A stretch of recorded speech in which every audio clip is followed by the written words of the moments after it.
కేంద్ర కార్మిక సంఘాల ఆధ్వర్యంలో విశాఖ ఉక్కు ప్రమాదాల్లో చనిపోయిన 10 మంది కుటుంబాలకు కోటి పరిహారం ఇవ్వాలని, క్షతగాత్రులకు 50 లక్షల పరిహారం అందించాలని, ప్రమాదంపై జ్యుడిషియల్ ఎంక్వైరీ నిర్వహించి దోషులను కఠినంగా శిక్షించాలని డిమాండ్ చేస్తూ కేంద్ర కార్మిక సంఘాల నాయకులు ఆందోళనకు దిగారు. కాకినాడ కలెక్టరేట్ వద్ద వారు ధర్నా చేపట్టారు. ఈ సందర్భంగా సిఐటియు రాష్ట్ర ప్రధాన కార్యదర్శి ఏవి నాగేశ్వరరావు, ఏఐటియుసి జిల్లా ప్రధాన కార్యదర్శి తోకల ప్రసాద్, ఐఎన్టీయూసీ జిల్లా అధ్యక్షుడు తాళ్లూరి రాజు, ఐఎఫ్టియు జిల్లా సహాయ కార్యదర్శి గుబ్బల ఆదినారాయణ మాట్లాడుతూ విశాఖ ఉక్కు ప్రమాదానికి కేంద్ర రాష్ట్ర ప్రభుత్వాల విధానాలే కారణమని విమర్శించారు.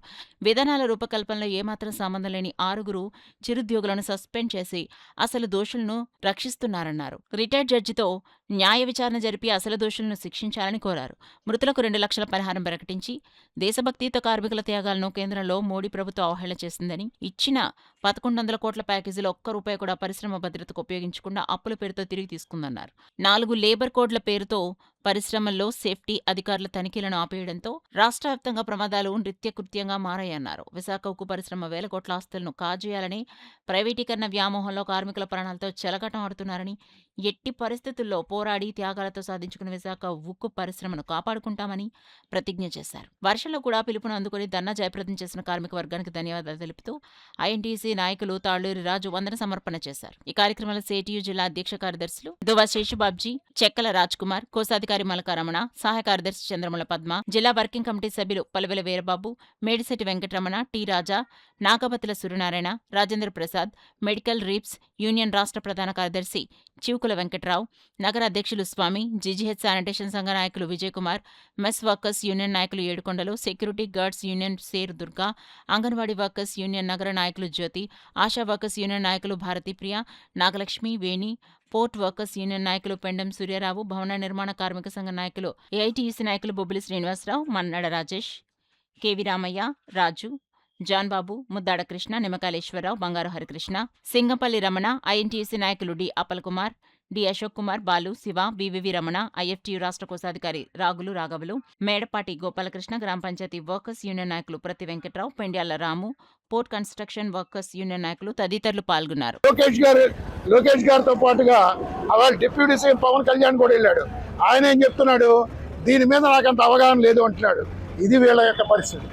కాబట్టి జ్యుడిషియల్ ఎంక్వైరీ జరపాలి, ₹1 కోటి నష్టపరిహారం ఇవ్వాలి, భద్రతా ప్రమాణాలు పాటించాలి. ఈ ప్రమాదానికి కారకులైన టాప్ మేనేజ్మెంట్ ఎవరైతే ఉందో, చైర్మన్ అండ్ మేనేజింగ్ డైరెక్టర్ సహా అందరినీ కూడా అరెస్టులు చేయాలి. తూతూ మంత్రంగా 6 సస్పెండ్ చేశారు, కింద స్థాయి ఉద్యోగుల్ని. దీనికి కారణం వాళ్ళు కాదు. ఇవాళ ఈ ప్రమాదానికి కారణం ఒకటి స్టాండర్డ్ ఆపరేటింగ్ ప్రొసీజర్స్ ఫాలో కాకపోవడం, రెండోది పర్జింగ్ ప్రాసెస్లో ఉపయోగించే ఎడిటివ్స్ ఏవైతే ఉన్నాయో ఇవన్నీ కూడా సబ్ స్టాండర్డ్, అక్కడ అవినీతి జరిగింది.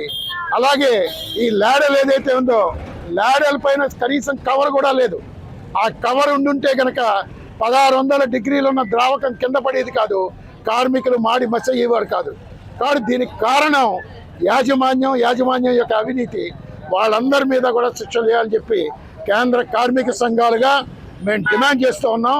ఈ ప్రభుత్వానికి ఏ మాయరం వచ్చిందని చెప్పేసి మేము ప్రశ్నిస్తా ఉన్నాం. తక్షణమే ప్రభుత్వం ₹1 కోటి ప్రకటించాలని చెప్పేసి కోరుతున్నాం. మరి ముఖ్యంగా పరిశ్రమల్లో తనిఖీలు అనేది చాలా నిర్లక్ష్యంగా వ్యవహరిస్తున్నారు.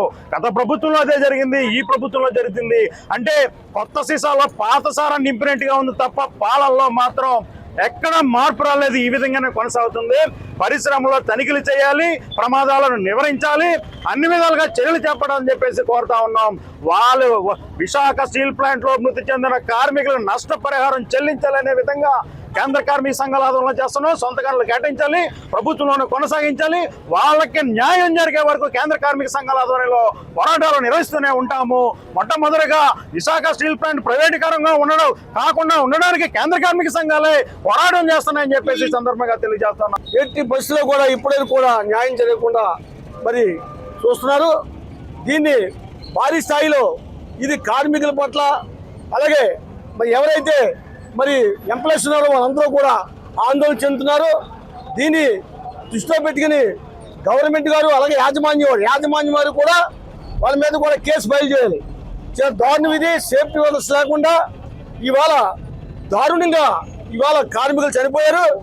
దీనికి ₹1 కోటి మరి కేటాయించాలి. ఒక వ్యక్తికి కోటి రూపాయలు ఒక కార్మికుడికి. అలాగే మరి ఉద్యోగం కేటాయించాలి, గవర్నమెంట్ వారి భూమి కేటాయించాలి. దీని మీద కేంద్ర కార్మిక సంఘాలు ఏఐటీసీ, సిఐటియు, ఐఎన్టీసీ, ఐఎఫ్టియు అని అందరి ఆధ్వర్యంలో కూడా అన్ని కార్మిక 50 మంది కార్మిక ఆధ్వర్యంలో కూడా ఇవాళ కల్చర్ రన్న జరుగుతుంది. కాబట్టి ఫ్యాక్టరీలు అజమాయిషీ చేయట్లేదు, తనిఖీలు చేయట్లేదు.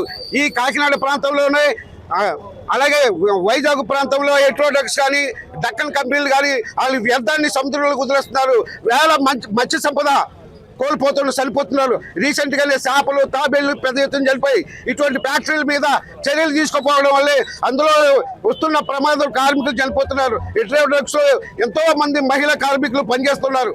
వాళ్ళు ఎంత శ్రమకు ఫలితం లేక ఆందోళన చేస్తున్నప్పటికీ వాళ్ళకి జీతాలు పెంచడం కానీ చనిపోయిన కార్మికులకి కనీసం నష్టపరిహారం ఇవ్వడంలో ఈ రాష్ట్ర కేంద్ర ప్రభుత్వాలు విఫలమైనాయి.